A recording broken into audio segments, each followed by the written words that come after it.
Baiklah, saya akan membahas mengenai kasus dari hyperthyroid-induced bone loss.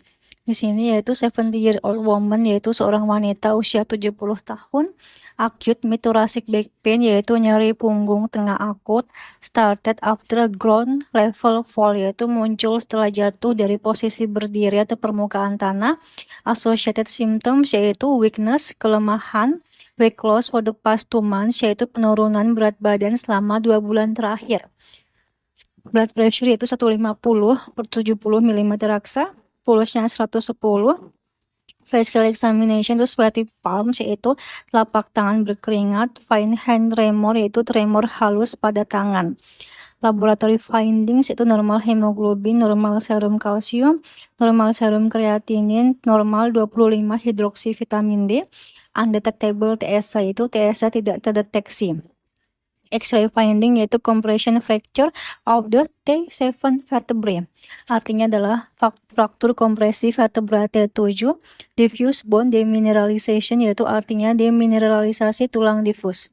Which of the following is the most likely responsible for the bone abnormality in the patient, yaitu artinya manakah dari pilihan berikut yang paling mungkin bertanggung jawab terhadap kelainan tulang pada pasien ini, yaitu A. Decrease bone formation karena inhibition of osteoblast differentiation, yaitu artinya penurunan pembentukan tulang akibat hambatan diferensiasi osteoblast. B. Decrease mineralization of bone matrix, yaitu penurunan mineralisasi matriks tulang. C. Yaitu increase bone resorption due to increase calcitonin release, yaitu artinya peningkatan resorpsi tulang akibat peningkatan pelepasan kalsitonin. D. Yaitu increase bone resorption due to stimulation of osteoclast, yaitu artinya peningkatan resorpsi tulang akibat stimulasi osteoclast. E. Yaitu interleukin 1 induce uncoupling of bone resorption and formation, yaitu artinya pelepasan interleukin 1 yang menyebabkan ketidakseimbangan antara resorpsi dan juga pembentukan tulang. Baiklah, jawaban yang benar yaitu D, yaitu increase bone resorption due to stimulation of osteoclast.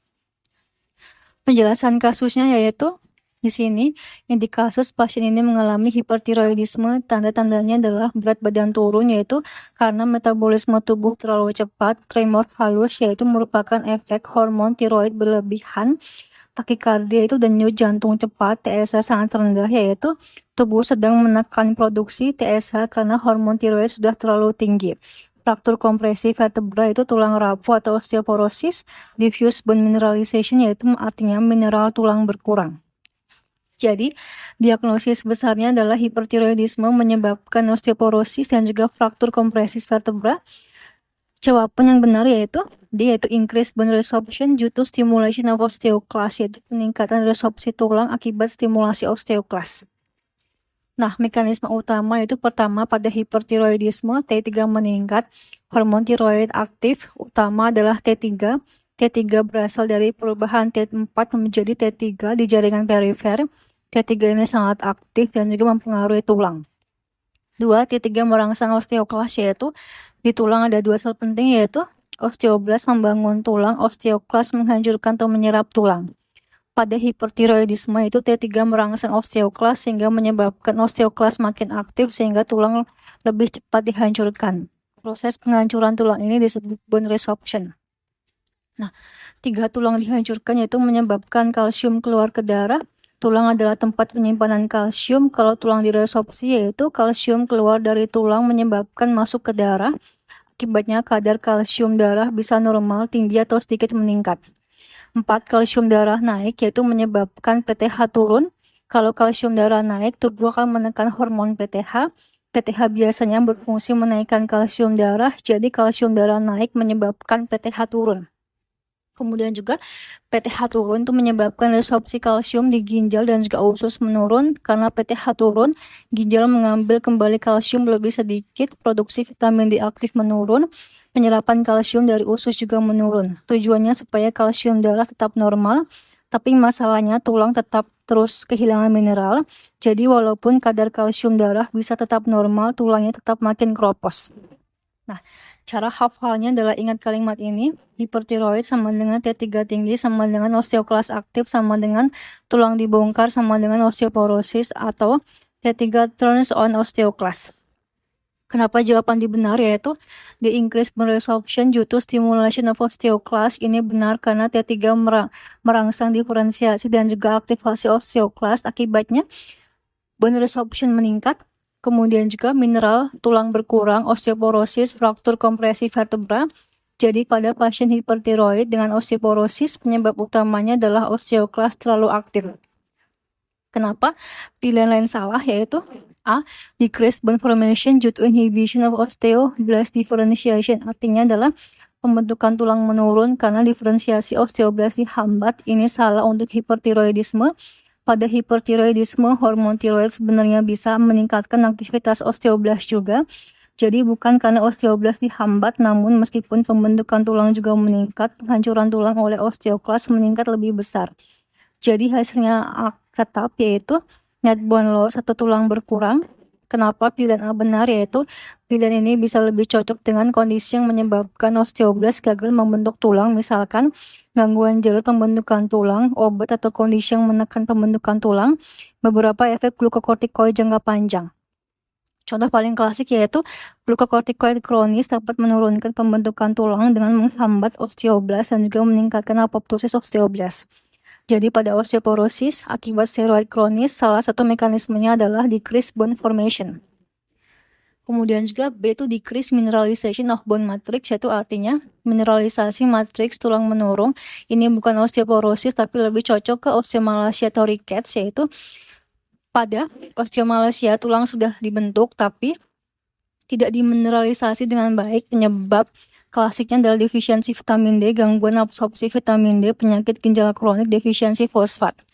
Bedanya osteoporosis versus osteomalacia yaitu kondisinya osteoporosis yaitu masalah utamanya adalah jumlah tulang berkurang tapi mineralisasi normal. Osteomalacia yaitu tulang ada tapi mineralisasinya buruk. Pada pasien ini masalahnya adalah osteoporosis akibat hipertiroid, bukan osteomalacia. Kenapa pilihan B benar, yaitu benar pada vitamin D defisiensi, misalkan pasien dengan nyeri tulang difus, kelemahan otot proksimal, low vitamin D, low kalsium atau fosfat, peningkatan alkalin fosfatase, pseudo-fracture atau loser zone.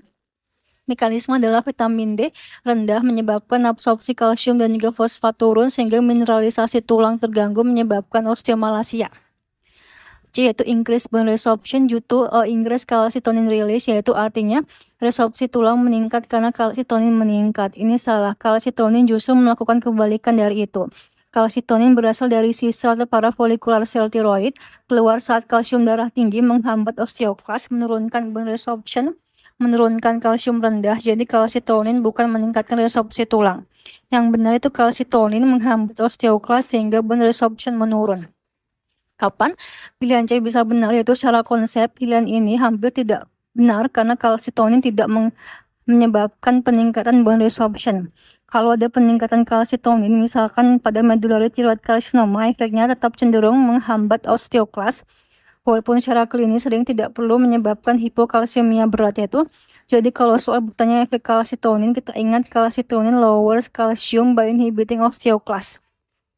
Yaitu interleukin 1 induce uncoupling of bone resorption and formation, artinya IL-1 menyebabkan resorpsi tulang dan juga pembentukan tulang tidak seimbang. Ini bukan hipertiroidisme, ini khas untuk multiple myeloma. Pada multiple myeloma, sel plasma ganas di sumsum tulang menghasilkan faktor-faktor seperti IL-1 yang menyebabkan osteoklast meningkat, osteoblast tidak cukup mengimbangi, terbentuk lesi osteolitik, tulang seperti bolong-bolong, hiperkalsemia. Kapan pilihan yang benar, yaitu pilihan E benar pada kondisi pasien dengan gambaran multiple myeloma, misalkan usia tua, nyeri tulang punggung, anemia, hiperkalsemia, gagal ginjal, lesi osteolitik pada X-ray, monoklonal protein atau M-spike. Cara hafal itu multiple myeloma itu sama dengan CREB. Ringkasannya adalah yaitu dia itu salah, hipertiroid tidak menghambat osteoblast, bone loss terutama karena osteoklast lebih aktif. B salah karena ini untuk osteomalacia akibat gangguan mineralisasi, misalkan defisiensi vitamin D. C yaitu salah, calcitonin justru menghambat osteoklast dan juga menurunkan kalsium, yaitu di sini D T3 merangsang osteoklast sehingga menyebabkan bone resorption meningkat dan juga osteoporosis. Salah, ini khas multiple myeloma dengan IL-1 dan juga lesi osteolitik. Satu kalimat hafalan yaitu hipertiroidisme menyebabkan osteoporosis karena T3 mengaktifkan osteoklas sehingga tulang lebih banyak direabsorpsi dan juga kalsium keluar dari tulang.